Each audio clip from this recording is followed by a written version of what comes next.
Elon Musk is looking to be more than just the owner of Twitter. Sources tell our own David Faber the billionaire is expected to serve as the temporary CEO.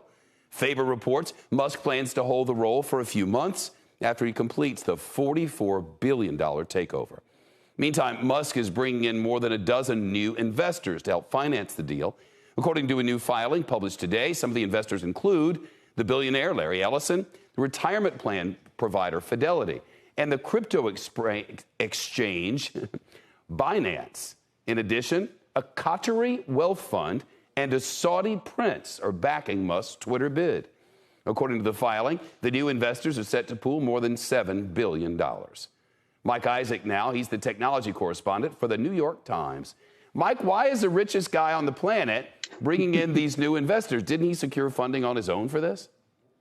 He is the richest man on the planet, but I think part of this is basically how much of his wealth is tied up in Tesla holdings and Tesla stock. And one of the issues for Elon was basically when this deal went through or sounded like it was actually going to happen, Tesla's shareholders got scared. They thought he was going to start selling all of his stock. So the idea now is spread around the wealth, so to speak, and get other investors to do this deal so he has to sell less stock of his own and keep the Tesla stock price up. And CEO, at least for a bit, do we know why not permanently? I think he's probably going to feel it out. You know, we've been sort of chasing this. David Faber got a good scoop there. We've been chasing this story for a minute. But Faber will do that. He drives me crazy. But he's you know, he likes to sort of come in, clean house, change things. He did the same with Tesla when he did the takeover years ago.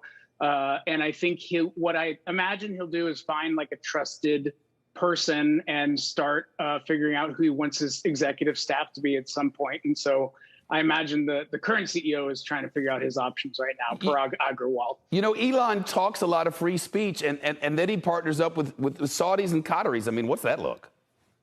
Yeah, I think it's a great question to ask Elon. I imagine folks sort of the math he does in his head is there are only so many people who have this type of wealth to do huge deals like this. The Saudis have a lot of money to park in places without giant deals to do every day, so they will probably try to team up with them. But no, I think it's a great question and talks out of both sides of his mouth sometimes. Incongruous at best. Great to see you. Thanks again for coming. Shepard Smith here. Thanks for watching CNBC on YouTube.